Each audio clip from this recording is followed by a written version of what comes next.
Okay, Esther teaches some really important lessons, but it does it in a narrative form.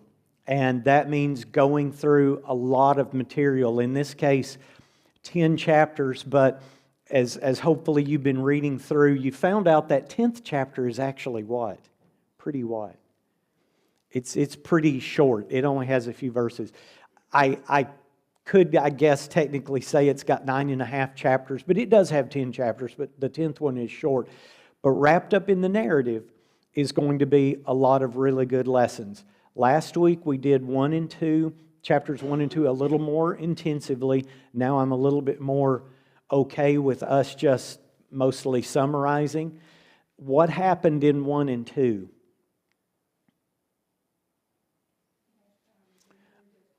Okay, Vashti was removed as queen. Why was she removed as queen?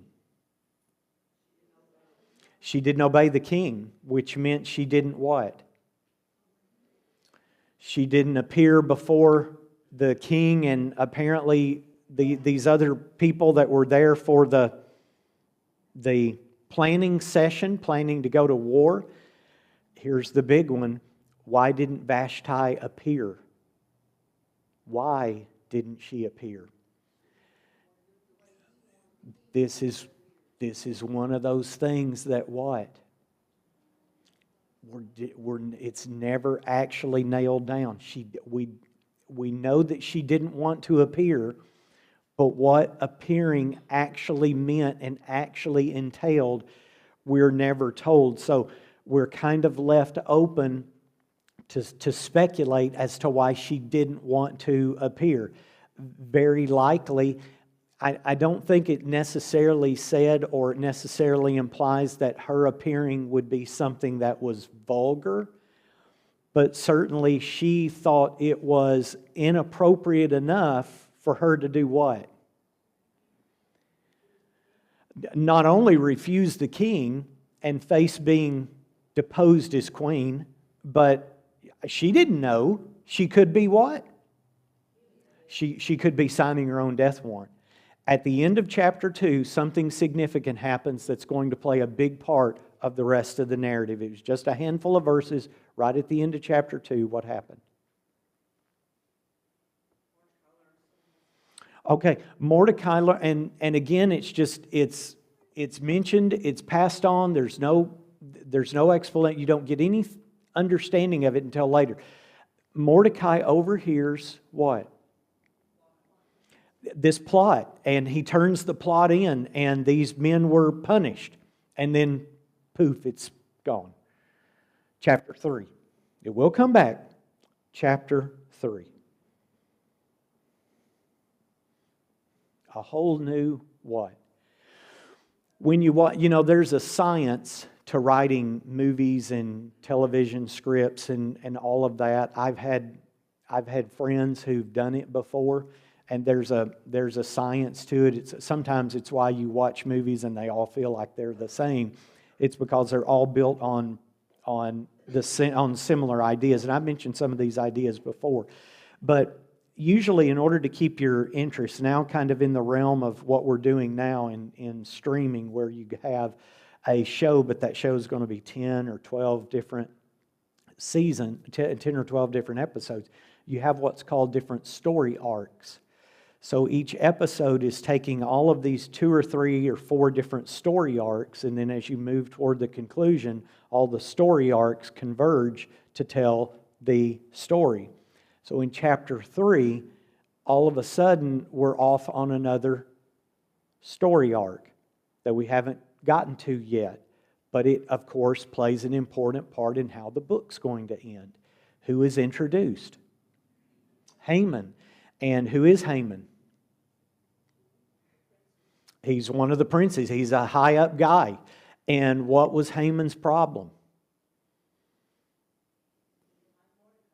So he didn't like Mordecai.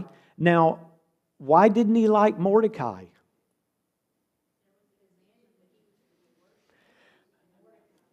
So here was Mordecai, And Mordecai'd stay by the king's gate. We mentioned last week, that's kind of like the courthouse square of even now, of yesteryear, I've got to admit. But that's where he was located. Haman goes by, he expects everyone to what? Bow down to him. But Mordecai doesn't. And what does that do with Haman? Makes him mad. Yes, it enrages him. And you can kind of see, it doesn't explicitly come out and explain it, but you can see character. So with Haman, what would you say about his character? Very arrogant. What else would you say about his character? Self-centered. Very insecure. Vindictive. So, you give someone with power who's insecure and vindictive, yeah, they're threatened by everything, and you've got people who can kill a lot of other people. And that's what Haman wants to do. Not content to kill Mordecai. I mean, as sad as it is, that would be one thing. But Haman hatches a plot to what? To kill all of them. To kill all of them. And what does he do? How does that plot kind of take shape? How does that plot kind of fall together?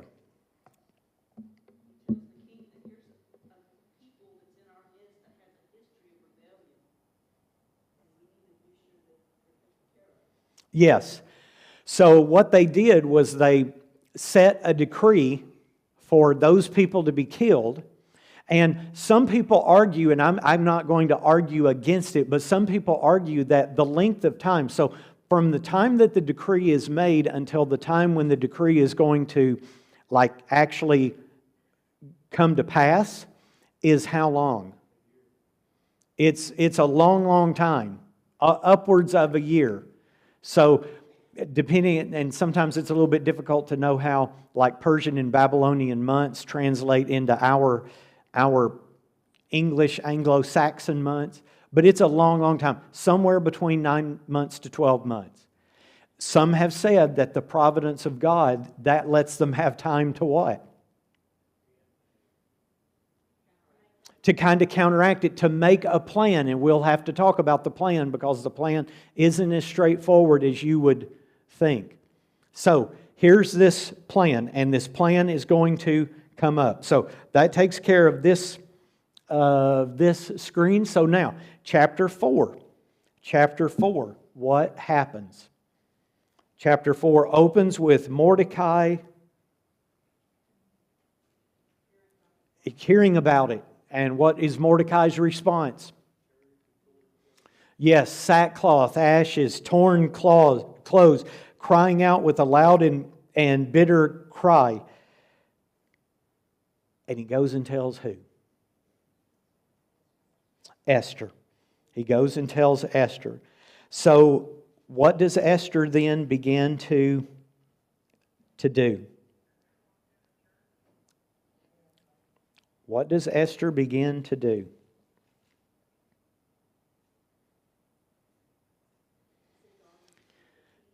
If you look down in verse 13, Esther learns about it. In verse 13, Mordecai told them to answer Esther, "Do not think in your heart that you will escape in the king's palace any more than all of the other Jews." So she's going to be put to death as well. So Mordecai is telling Esther, you'd better what? You'd better help, because if you don't, you're going to be one of them. You're going to die. It's the classic case that if you do nothing, you die. If you do something, you what? You might actually not. And then in verse 14, one of the most important parts of the whole book, "For if you remain completely silent at this time, relief and deliverance will arise for the Jews from another place." I love that. What does that show on the part of Mordecai? Faith. Was he right? Was he right? My answer, I don't know, because we didn't have to what? We didn't have to find out. I love the fact that he was confident. He was confident that there was no way God would what? Let His people die. But we don't have to find out if he was right or not, because he says, but you and your father's house will perish. Yet who knows whether you have come to the kingdom for such a time as this? So in essence, what's he saying? Which kind of becomes one of the focal points of the entire book. What's he saying? This is the providence of God, meaning that you're in the position to what? To just maybe do something about this. To maybe just do something about this. So in chapter 5, what does Esther now start to do?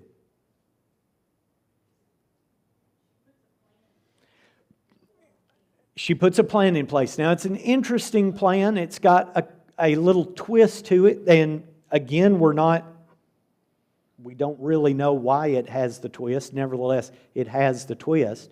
She decides to what? To have a feast.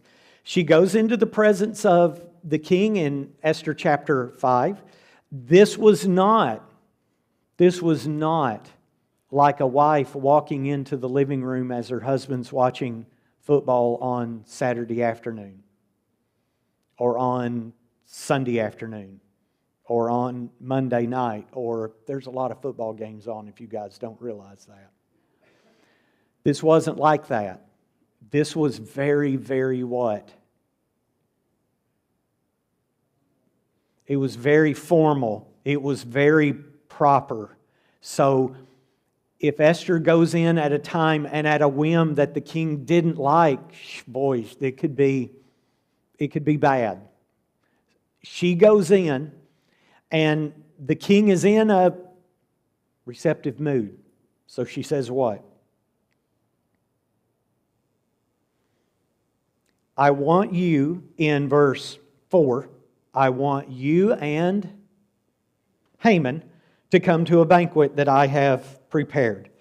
She says in verse 7, my petition and request is this: if I have found favor in the sight of the king, if it pleases the king to grant my petition and fulfill my request, then let the king and Haman come to the banquet, which I will prepare for them, and tomorrow I'll do as the king has said. Okay? Now, back to a different plot. Back to a different story arc. Chapter 5, verse 9, what does it say?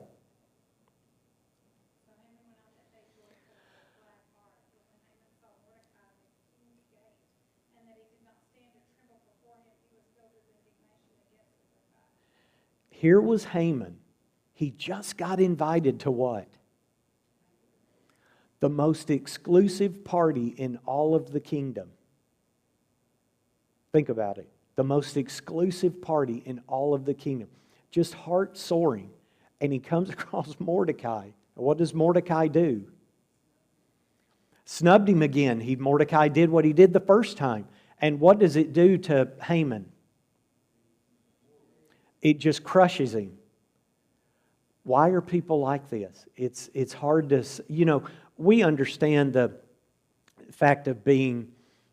we understand the fact of being rejected. Everybody is rejected at one point in their life. Sometimes the rejection that we receive is intentional. We know it's being done for a reason. Sometimes it's unintentional. The people rejecting us, they don't even know that they're doing it. That's just the way those things boil down. But here was Haman who just couldn't let it go. And because now he's done it for the second time, Haman decides to what? He really decides to get his revenge, because the first time he's going to decide, he's using that to try to kill all of them. Now he's going to actually go against Mordecai himself, because his wife, in verse 14, his wife Zeresh and all of his friends said to him, let a gallows be made. How high? 50 cubits. In conservative terms, how big would 50 cubits be? 75 feet. That was a magnificent structure. So that's this is a 30-foot ceiling. That's 2.5 times the height of this ceiling. That probably wouldn't have been like a big old tree, 75-foot tree with a gallows. Probably would have been a Really, really incredible structure. But his wife says, well, just build this big gallows, I mean, this big, huge, elaborate thing. And do what? And just hang him on it. And just hang him on it. Back to the other story arc. Chapter 6, what happens? He's a king. He does kingly things. He's got a lot on his mind. So he can't what? Anyone had a night where there's so much going through your head you cannot sleep? Everyone has. And you guys all worry about everything. I am just like it. I worry about everything. I worry about you guys. I worry about the church. I worry about my kids. I worry about all this stuff. We all do it. Couldn't sleep. So what does he do? A surefire way to put him right back to sleep? He what? He has history read to him. And as he has history read to him, what fact does he find out? This is critical to the outlay of the book. He found out that Mordecai saved his life, and maybe just as importantly, what? Nothing was done about it. We would have thought that was just rude. To Orientals, that was just unthinkable, that something like that was not repaid. So he comes out, the next day, what's he willing to do? What's he want to do? The king, that is, Ahasuerus. He wants to make it right. So what does he do? Now here's where the story arcs kind of start to converge. What does he do? He asks who? He brings Haman in, and he says, look, I've got someone that I really, really want to, that I really, really want to honor. Well, Haman thinks what? It's him. So he gives this really elaborate answer, which included what, by the way? Use of the king's horse, put him on the horseback. As you're walking him through the city, very public, thus shall it be done to the man whom the king delights to honor. Haman thought what? It's going to be me. He was ecstatic. But what, of course, does he learn? It's Mordecai. So this is tough on multiple levels, because Haman clearly has some deep character flaws. So he first of all gives the idea to the king that he now has to watch his mortal enemy, for no good reason, his mortal enemy now be honored. What else does he have to do? He's got to be the one to lead the horse. And as the account tells us, he's got to be the one what? So says the word. So as he's leading the horse through the city, and everyone can see it because he's all, very regally arrayed, Mordecai will be. He's got to be the one who says the words, thus shall it be done to the man whom the king delights to honor. For someone with a terrible character, this was horrific. So what does he do?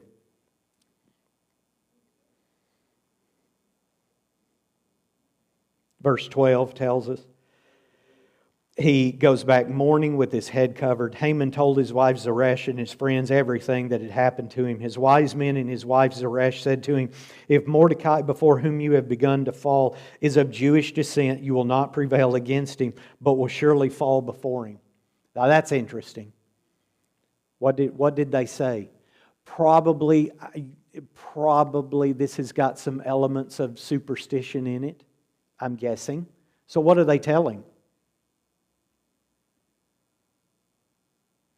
I mean, effectively, how would you put this in your own words? Your plans go... here's his own family saying, apparently you can't what? You can't win. You're not going to defeat this man. That was kind of funny. Really. Because this is the The highest level kind of betrayal is his own family, his own wife, his own friend says, well, I got to admit, he's not only got you, but apparently you're just never going to win. And maybe that was kind of part of that Persian superstition. You try this hard, you can't win, so obviously you're never going to win. We understand it differently by just knowing that people sometimes have good days and then they're going to have bad days. But they just went full in on Haman and said, you're never going to defeat him. Okay, we get back to chapter 7. At least Haman's still got what? He's still got the banquet. He still gets the most exclusive party in the whole kingdom. And that's chapter 7. So in chapter 7, they meet for the banquet. And she says, starting in verse 3, Queen Esther answered, here again is the king. Now this is the second time. This is kind of the little jog that it took. So, Esther, what do you want? I want to have a party. I want you guys to come. But then they come and it's set aside. We kind of skipped over that. But it's set aside another day. So a little bit of a jog. So now they're here at the second time. And he asked, what do you want? In verse 3, if I have found favor in your sight, O king, and if it pleases the king, let my life be given at my petition and my people at my request. For we have been sold, my people and I, to be destroyed, to be killed, to be annihilated. Had we been sold as male and female slaves, I would have held my tongue, although the enemy could never compensate for the king's loss. So if we would have been slaves, it would have been okay, even though, you're going to suffer this great loss. But we're going to be annihilated. This appears to be the first time she ever connects herself with the Jews. I can't be 100% accurate on that, but it definitely feels like this is the first time she's identifying with the Jews. So what does the king say? Well, who would dare do this? This is the first time that it's coming to him, and he just seems just beside himself. Who would dare presume in his heart to do such a thing? And she said, well, it's who? Well, it's Haman. The other person in the room with us. That's who's doing it. So the king arose in his wrath and did what? Actually, is not. This is a side note. You get really, really angry. What do you decide to do? Leave. Just take a walk. Just take a walk. You have a problem with your kids? Sometimes you take a walk. You have a problem with your spouse? You sometimes take a walk. This isn't bad. What is bad is what happened next. So he came back in. And what did he see?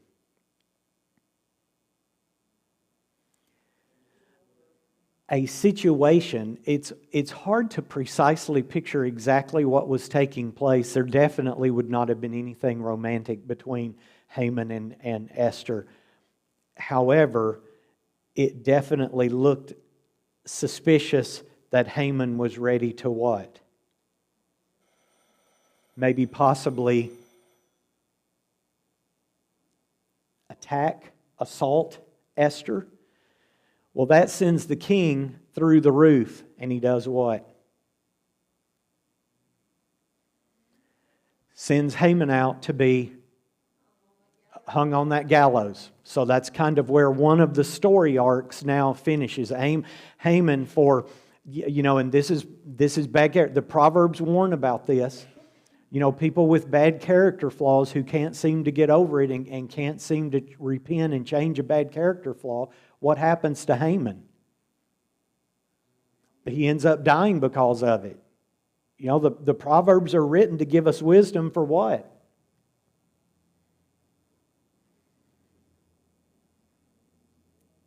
To give us wisdom for what reason? To protect us from ourselves. To protect us from ourselves. One real fast one. When you get into a lot of debt, life is easy or hard? It's very hard. So what are the Proverbs? 3,000 years old. What are the Proverbs warn? Don't get into too much debt. So, here's Haman, and because of these character flaws, it ends up perpetuating his own death. But again, we've got to leave that and go back now to the back now to the account. In chapter 8, so in chapter 8, what takes place? So kind of all of the interaction between Esther, Haman, and Mordecai cleared out of the way. But 8, 9, and 10, there's still what? Very important problem. The decree still stands. And here's the interesting part of it. In Persia, once the king made a decree, you can't what? You can't change it. So you can't repeal it, and you can't what? Apparently. Yeah, right. I don't know, and maybe, and if you guys know, then tell me. If we make a law in our country, I mean,